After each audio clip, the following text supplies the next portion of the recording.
Olá, pessoal. Na última aula, a gente começou a nossa discussão sobre modelos atômicos e a gente viu um modelo mais simples, que foi proposto por Rutherford, né? Então, esse modelo era baseado no movimento circular uniforme. Então, a gente assumia que o elétron estava preso ao núcleo por uma força elétrica, o que gerava um movimento circular. E a gente investigou várias propriedades desse movimento. Em particular, a gente viu que uma vez que o raio esteja fixo, ou que a gente escolhe um raio para essa órbita, todas as outras grandezas estão determinadas, né? Então, a velocidade, em particular, é proporcional a 1 sobre a raiz do raio, a energia é inversamente proporcional ao raio, a frequência vai com 1 sobre raio a 3 meios, eu tenho um momento linear, que é proporcional à velocidade, então vai sempre com 1 sobre raiz de raio, e o momento angular, que vai com raiz de R, né, que é raio vezes velocidade. E a gente viu algumas previsões desse modelo. Bom, primeiro é que, né, qualquer raio é possível nesse modelo, desde que maior que o tamanho do núcleo, e se qualquer raio é possível, então qualquer frequência de revolução é possível. Mas a gente viu que, né, eu comentei com vocês que o eletromagnetismo me diz que um elétron em uma órbita circular emite radiação. Tá? E essa radiação emitida é da mesma frequência de revolução. Tá? Então, como qualquer raio é possível, qualquer frequência é possível e, portanto, a radiação pode ser emitida em qualquer frequência. Essa era uma das consequências do modelo. A segunda consequência, que era muito mais grave, é que essa emissão de radiação retira a energia do sistema, né? O elétron vai perdendo energia e o raio vai diminuindo, certo? Então, isso gerava o colapso desse átomo, né? Então, eu mostrei esse videozinho para vocês, né, na aula passada. Conforme o elétron ia rodando, ele emitindo radiação, o raio ia diminuindo e aí ele colapsaria até atingir o núcleo. Então, o átomo não seria estável, certo? Depois de um tempo, que na verdade é um tempo muito curto, o elétron colidiria com o núcleo, formaria um sistema onde o elétron e o núcleo estão presos um no outro, né? E, portanto, a gente não teria o que foi observado pelo experimento de Rutherford, que são os elétrons distantes do núcleo, né? O núcleo no centro e os elétrons em volta, tá? Então, isso, obviamente, era, né, esse modelo de Rutherford não concordava bem com as observações experimentais, né? Então, de maneira bem resumida, a gente sabe que o átomo, pelo menos o átomo de hidrogênio, que é o caso mais simples, é estável, e que esses átomos simples, como hidrogênio, sódio, mercúrio, eles emitem em frequências muito específicas, né? Então, essa radiação emitida por esses átomos, ela não acontece para qualquer frequência, mas valores muito específicos de frequências. Em particular, a gente discutiu um pouco para o caso do hidrogênio, a gente tinha valores discretos que satisfaziam uma certa expressão matemática descoberta pelo Bauman, pelo menos na região do visível. Tá? Então, na aula de hoje, eu quero apresentar para vocês qual foi a proposta da época que resolveu parcialmente esse problema. A gente já vai entender por que parcialmente. Tá? Mas o modelo que substituiu o modelo de Rutherford foi proposto pelo Niels Bohr em 1913. Então, pouquíssimo depois do modelo de Rutherford, né? dois anos depois. E ele tinha as seguintes hipóteses, que não eram justificadas na época, certo? Então, de maneira muito semelhante ao que o Planck fez para explicar o corpo negro e o Einstein fez para explicar o efeito fotoelétrico, tinha algumas hipóteses que não eram justificadas, eram colocadas à mão para explicar certos fenômenos. Tá? Mais para frente, a gente vai ver que todas essas hipóteses, na verdade, são consequências de uma teoria mais profunda, que é a física quântica. Tá? Mas, por enquanto, a gente vai investigar o que foi proposto na época. Tá?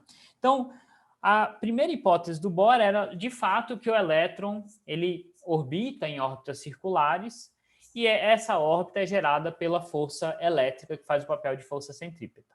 Tá? Então, isso idêntico ao modelo de Rutherford. A grande mudança vem na segunda hipótese do Bohr. Tá? Então, a hipótese dele é a seguinte: certas órbitas especiais são estáveis. Então, essas órbitas não emitem radiação. Ele não explica por quê e ele não explica como. Tá? Porque pelo eletromagnetismo, independente da órbita do elétron, ele iria emitir radiação. Então, certas órbitas são estáveis. E mais do que isso, né, o que determina a estabilidade dessas órbitas? O que determina é o momento angular. Então, se o momento angular do elétron for um múltiplo da constante de Planck, que apareceu aqui novamente, certo? Dividido por 2π, essa órbita será estável. Tá? Então, imagina que você tem, né, a gente viu que todas as grandezas são determinadas pelo raio da órbita, né? Então, imagina que para um certo raio eu calculo o momento angular. Se o momento angular for um múltiplo de h sobre 2π, né, que a gente vai chamar daqui para frente de h cortado, essa barrinha é para a gente lembrar que é o h dividido por 2π. Né? Então, se esse momento angular para essa órbita especial, né, ele for exatamente um múltiplo de h cortado, essa órbita vai ser estável, o elétron vai ficar lá, não vai emitir radiação. Tá? Então, de novo, essa é uma hipótese que não foi justificada pelo Bohr. Ele simplesmente introduziu ela. Certo? Daqui a pouco a gente vai estudar um pouco mais as consequências, mas essa é a hipótese dele.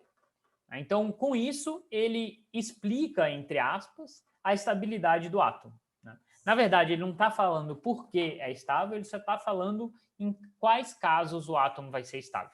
Né? Se a órbita satisfizer essa propriedade aqui. Tá?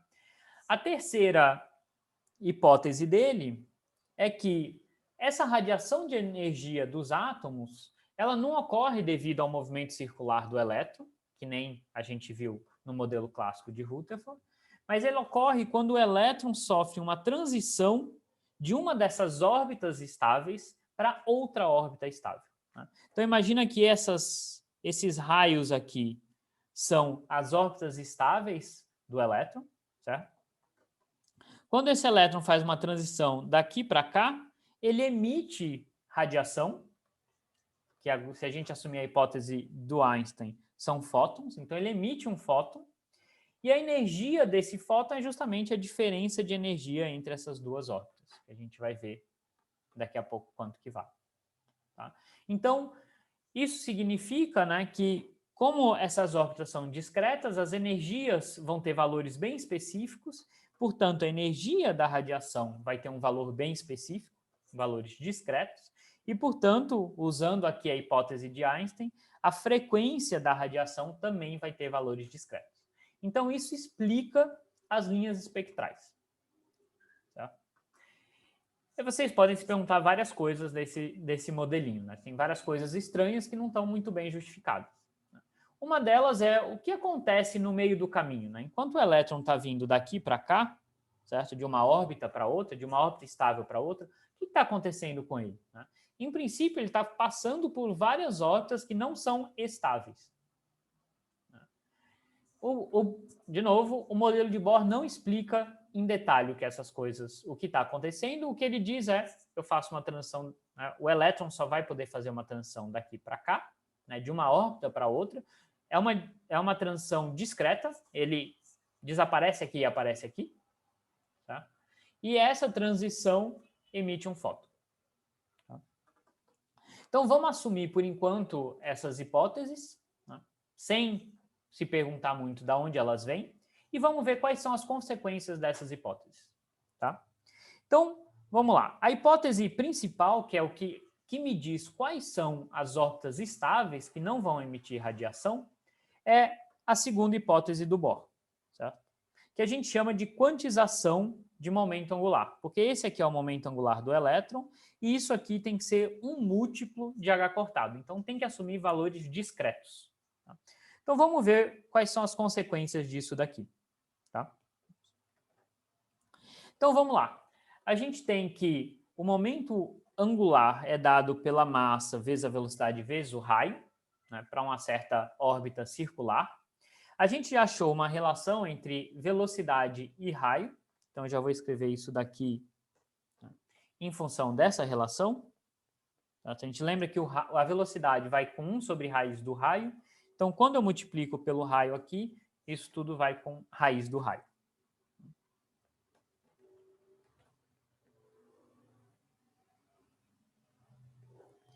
E aqui eu estou mantendo, né, apesar de a gente estar discutindo o átomo de hidrogênio, que é o caso mais simples, eu vou manter o número atômico aqui. Né? A gente lembra que Z vezes a carga do elétron é o número atômico do núcleo. Tá? Então, para um átomo de hidrogênio, esse Z seria 1, mas eu vou manter aqui por enquanto, só para o nosso resultado ser um pouquinho mais geral. Então, para uma órbita circular, a gente viu que o momento angular satisfaz essa relação, é essa relação entre momento angular e raio. Só que agora eu introduzo a hipótese do Bohr, que me diz que isso daqui tem que ser um múltiplo de H sobre 2π, que eu chamo de H cortado. Tá? E esse N aqui tem que assumir valores discretos. 1, 2, 3 e assim por diante. O que isso quer dizer para o raio da minha órbita? Bom, se eu resolver essa equação e escrever o raio em função do momento angular, então isso aqui vai me dar momento angular sobre carga elétrica ao quadrado, 1 sobre Z kMe, né? Lembrando que ME é a massa do elétron, K é aquela constante da força elétrica, 1 sobre 4πε0.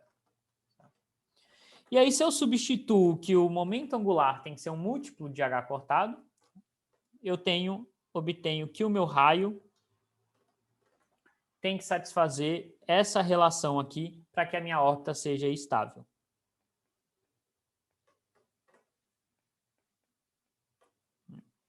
Onde, de novo, o N tem que ser um múltiplo. Tem que ser um número inteiro. Ou seja, o momento angular tem que ser um múltiplo de H cortado, e isso significa que o raio tem que assumir valores discretos, certo?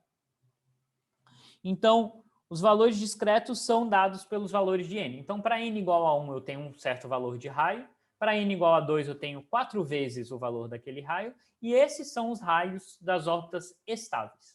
Tá? Então, o elétron vai estar em um desses raios, senão o átomo não seria estável. Tá? Essa é a hipótese de Bohr, e essa é uma das consequências, então, raios discretos.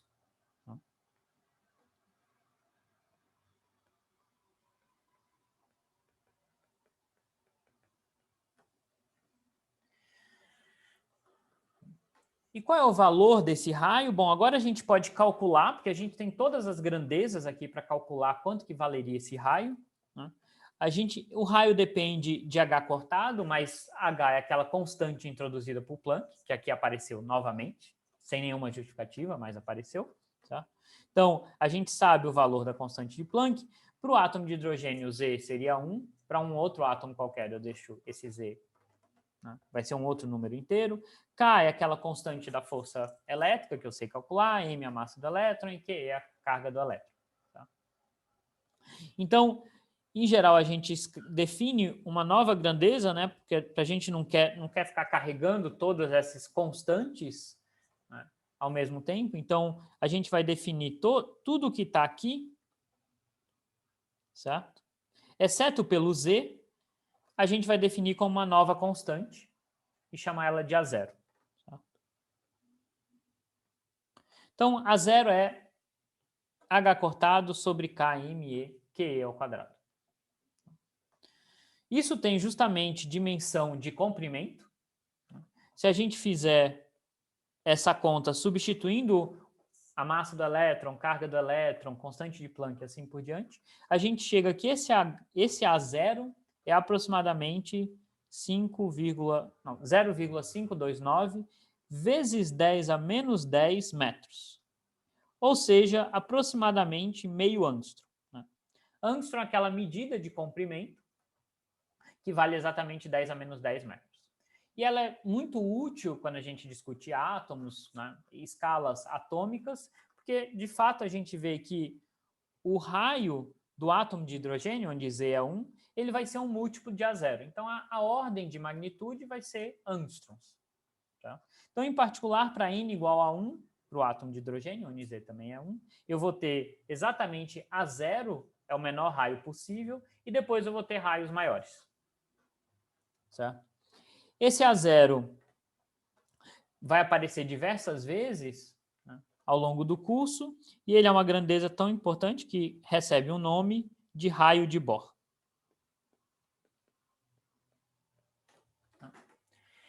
Então, para o átomo de hidrogênio, é o tamanho da menor órbita possível. Conforme a gente vai para outros valores de N, as órbitas vão aumentando.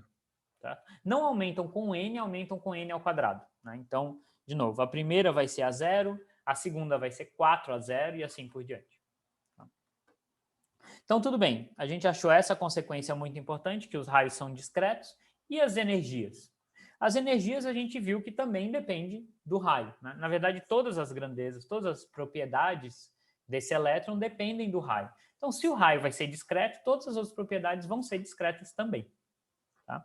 Então, em particular, a energia a gente viu que é dada por essa expressão aqui, certo? Então, ela vai com 1 sobre o raio. Então, se eu substituir agora esses valores do raio que a gente encontrou aqui, certo? Ou aqui, eu vou chegar na seguinte expressão para minha energia, tá? Depois de simplificar um pouco, isso aqui vai me dar menos kz ao quadrado, QE ao quadrado, sobre 2A0, A0 aqui é o raio de Bohr, 1 sobre N ao quadrado. Que a gente define como menos Z ao quadrado E0 sobre N ao quadrado. Tá? Então, esse E0 é aproximadamente 13,6 elétron-volts. Tá? E é dado por essas constantes aqui, né? K, QE ao quadrado sobre 2A0. Eu agrupei todas essas constantes aqui nessa grandeza E0, porque é uma grandeza que tem dimensões de energia. E se a gente calcular, né, o A0 a gente já sabe, é meio angstrom, a carga do elétron a gente sabe, essa é a constante da força elétrica a gente sabe também. Se a gente fizer esse cálculo, dá 13,6 elétron-volts. Então, essa é a dimensão de energia atômica, certo? No modelo de Bohr. Só para lembrar, né, 1 elétron-volt é aproximadamente 1,6 vezes 10 a menos 19 joules. Tá? Então, são energias extremamente pequenas. Né? Para a gente não ter que ficar escrevendo esses números extremamente pequenos, né? 10 a menos 19, 10 a menos 18, a gente escreve em termos de elétron-volts. Tá? Então, a escala de energia é elétron-volts e as energias são discretas. Tá? Então, aqui a gente tem que tomar um pouquinho de cuidado, porque a gente lembra que as energias são todas negativas. Certo? Então, quando esse N aqui aumenta, né, o menor N é 1, depois 2, 3, 4 e assim por diante. Então, quando o N aumenta, essa energia, ou esse número aqui, né, esquece o sinal de menos por enquanto, esse número aqui diminui. Certo? Mas tem um sinal de menos aqui. Tá? Então, na verdade, quando o N aumenta, a energia está aumentando também. Certo? Então, é como se eu tivesse com N igual a 1, a minha energia é bem negativa, N igual a 2 ela é um pouquinho menos negativa, N igual a 3 menos ainda e assim por diante. Então, de fato, a energia vai aumentando com N. Se eu olhar só para o módulo e esquecer o sinal, parece que ela está diminuindo. Né? Mas, na verdade, esse sinal é essencial. Certo? Então, de fato, ela está aumentando. Né? Em módulo, ela está diminuindo, mas esse sinal negativo me diz que, né, ela começa bem negativa e vai ficando cada vez menos negativa. Tá? Então, a figurinha que a gente tem esquematicamente para representar isso, certo? São esses níveis de energia que a gente chama. Essas são as energias onde as órbitas são estáveis, onde o meu átomo é estável. Certo?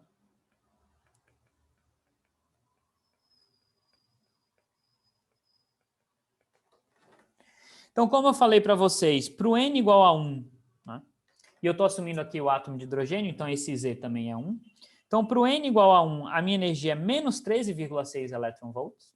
Para o N igual a 2 vai ser menos 3,4, para o N igual a 3, menos 1,49. Então, a gente vê que nessa escala, de fato, a energia está aumentando.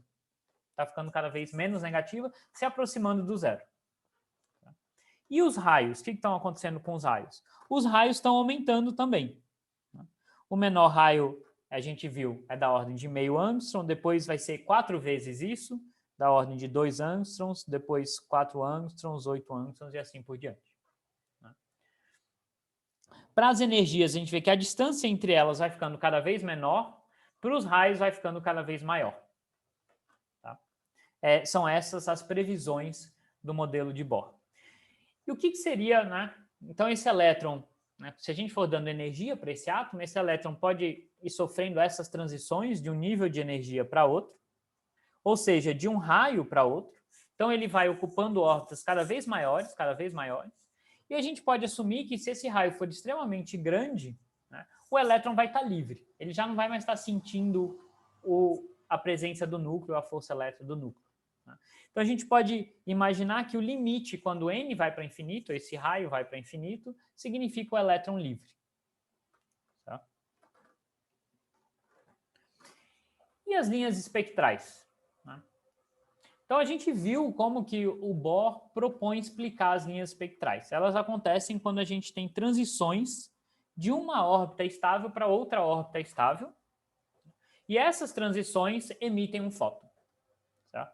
Então, vamos lá. Vamos assumir que o elétron está nessa órbita aqui, certo? Caracterizada por algum número n, que eu não sei qual é. E aí ele decai para uma órbita menor, ou seja, uma órbita com menos energia, caracterizada por um número n'. Tá? Então, a minha energia inicial é dada por isso daqui, e a minha energia final é dada por isso daqui. Tá? E n' é menor do que n. Aí eu fui para o nível de energia maior, para o nível de energia menor. Tá? Então, vamos ver quanto que deveria valer a energia desse fóton. Tá? Bom, a energia desse fóton é simplesmente obtida através de conservação de energia. Né? Então, é a energia que o elétron tinha inicialmente, menos a energia que ele tem depois da transição. Certo? Então, essa deve ser a energia do fóton. Então, se eu fizer essa conta, né, a diferença dessas energias, eu vou chamar de um ΔE, vai ser menos z quadrado E0, 1 sobre n ao quadrado, menos 1 sobre n' ao quadrado, e aí eu vou colocar esse sinal para dentro do parêntese, então isso vai ser z ao quadrado E0, 1 sobre n' ao quadrado, menos 1 sobre n ao quadrado. E aqui a gente vê, né, que esse resultado ele já é positivo, certo? Então, a gente vê que, de fato, né, essa diferença de energia, se o elétron veio daqui para cá, de fato ele tem que ter mais energia no começo do que no final, ou seja, a energia do fóton é algo positivo. E, de fato, 1 sobre n' ao quadrado, como n' é um número menor do que n, certo? Então, esse primeiro número aqui vai ser maior que o segundo e, portanto, tudo isso vai dar um número positivo, como deveria ser. Então, a energia do fóton é justamente z ao quadrado, E0, 1 sobre n' ao quadrado, menos 1 sobre n ao quadrado. E pela hipótese do Einstein, né, cada fóton carrega uma energia que é proporcional à sua frequência. Tá? Então, essa relação de proporcionalidade é justamente a constante de Planck. Tá?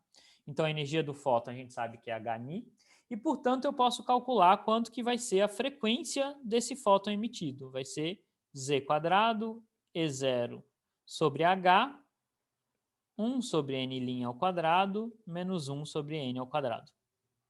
Tá? E como n e n' são números discretos, essas frequências também vão ser frequências discretas.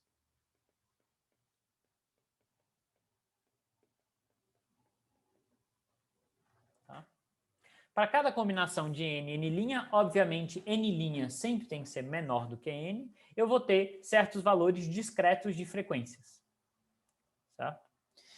Então vamos ver o que acontece, por exemplo, no caso do átomo de hidrogênio. Vamos ver se essas previsões de fato explicam as linhas espectrais do átomo de hidrogênio. Tá? Então, para o átomo de hidrogênio, esse Z é 1, então as minhas frequências vão ser dadas por isso daqui. Tá? E aí, obviamente, eu posso escolher qualquer valor para N e N', mas em particular, se a gente escolhe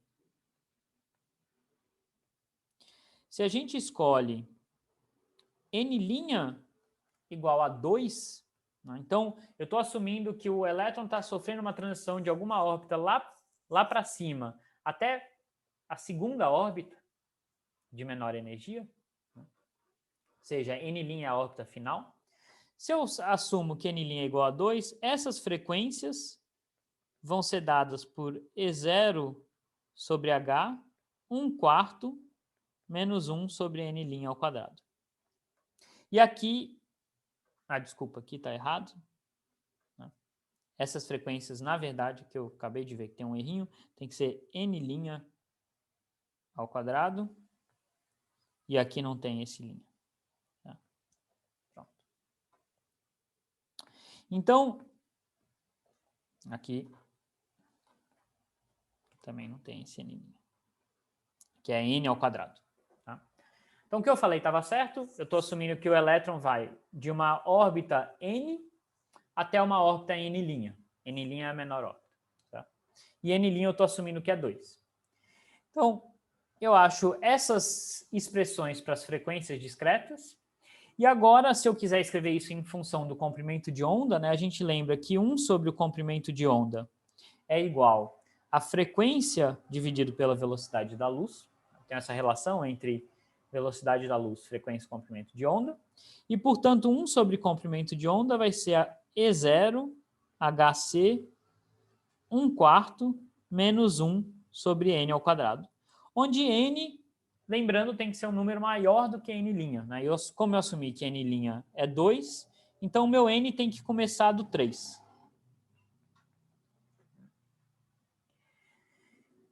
E quanto que vale E0 sobre HC? Certo? E0 sobre HC vale aproximadamente, né? Bom, E0 a gente já viu, é 13,6 eletronvolts, constante de Planck. A gente sabe quanto que vale, velocidade da luz é 3 vezes 10 a oitava metros por segundo. Se eu colocar tudo isso junto e calcular, isso dá aproximadamente 1,097 vezes 10 a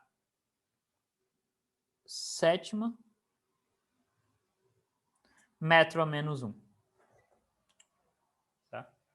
Então, essa é justamente a constante de Rydberg. Certo? É justamente a constante que foi encontrada na série de Balmer, quando Balmer notou que o espectro do hidrogênio no visível poderia ser explicado por aquela série, que era 1 sobre 4 mais menos 1 sobre n ao quadrado. Tá? Então, aqui a gente consegue explicar agora a série de Balmer. E ela vem, na verdade, de uma transição entre um nível de energia qualquer, do modelo de Bohr, para o nível n igual a 2. E se eu tivesse, né, uma transição entre algum outro nível para o n igual a 1 ou n igual a 3, como é que seria isso? Seriam outras séries que foram séries encontradas também, já conhecidas na época, né? Como a série de Lyman, por exemplo. Tá? Então, esse caso particular explica exatamente a série de Balmer que a gente viu na aula passada e, portanto, dá para mostrar, explica exatamente o espectro do hidrogênio.